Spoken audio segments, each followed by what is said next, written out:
नारद जी को भगवान कैसे मिले? नारद जी को भगवान केवल और केवल संतों के आशीर्वाद से मिले।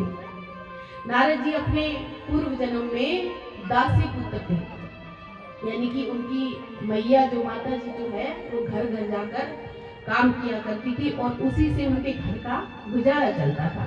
पूर्व जन्म की कथा है ये नारद जी की। अब एक बार उनके गांव में चातुर्मास में कुछ संतों का आगमन हुआ और नारद जी की माता जी संतों की सेवा करने के लिए नारद जी को भी साथ में ले जाती थी, खुद भी करती थी और नारद जी को भी संग में लेकर जाया करती थी।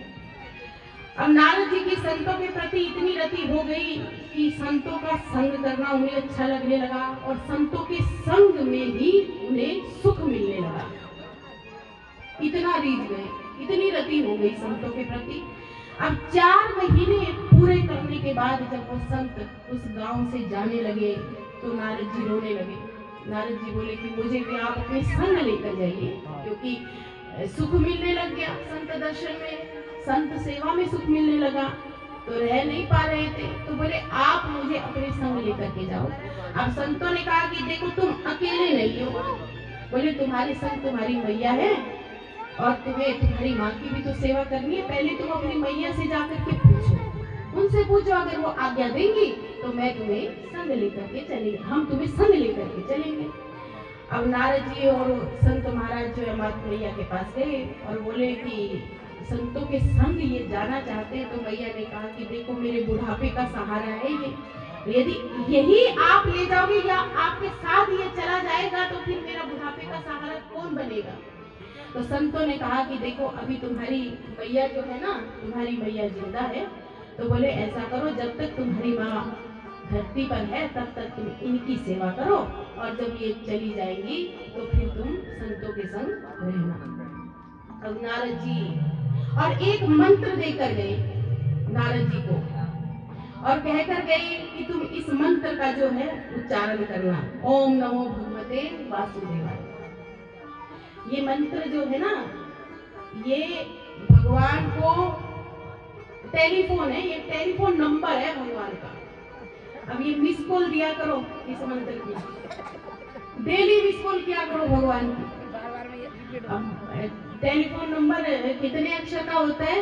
कितने नंबर होते हैं? 10 होते हैं, 11 होते हैं?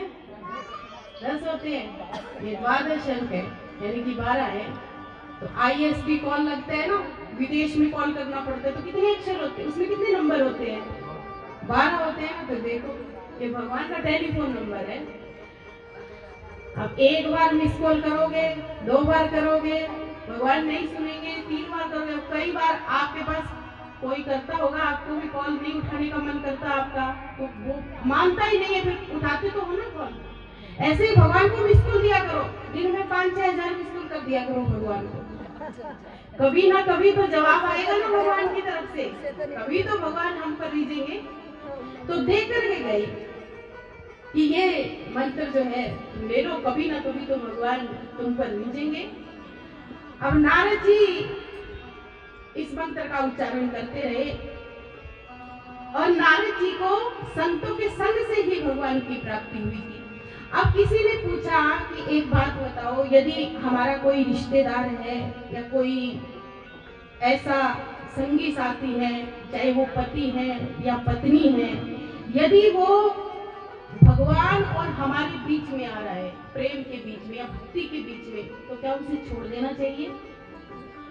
कई होते हैं ना रिश्ते, किसी की पत्नी भक्ति राह पर चलना चाहती है लेकिन पति रोक देता है, और किसी का पति चलना चाह रहा है भक्ति राह पर तो पत्नी रोक देती है।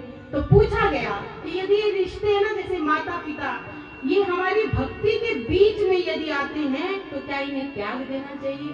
तो कहते हैं कि देखो, जब तक संभव हो कोशिश प्रयास करना चाहिए इनको मनाने का, मनाते रहो, संभव हो जब तक प्रयास करो, एकदम से नहीं छोड़ देना कि नहीं ये तो भक्ति नहीं कर रहे, घर से निकल जाओ। प्रयास करो, संभव हो सके तो प्रयास करो, चाहे वो आपका कितना भी स्नेही हो, लेकिन जब वो मान ही ना रहा हो तो तजिए ताही कोटि बैरी सब, उसको हमें एक दुश्मन के समान त्याग देना चाहिए। पहले तो कोशिश करनी चाहिए, मान जाए मान जाए। लेकिन बाद में यदि कोई नहीं मानता तो तुलसीदास जी कहते हैं कि उसे फिर उसका त्याग कर देना चाहिए। यदि कोई जिसके मन में हमारे राम जी के प्रति प्रेम ना हो, माता सीता के प्रति प्रेम ना हो, हमारी लाडली किशोरी जी के प्रति प्रेम ना हो, ठाकुर जी के प्रति प्रेम ना हो, ऐसे इंसान का हमें त्याग कर देना चाहिए। जाके हिय न राम में रही तद तजी ताही कोटि बैरिसम यद्यपि परम स्नेही। चाहे वो कितना ही बड़ा क्यों ना स्नेही आपका हो, कितना ही अच्छा उसके साथ संबंध क्यों ना हो, उसे एक दुश्मन के समान यानी कि बैरी के समान उसका त्याग कर देना चाहिए।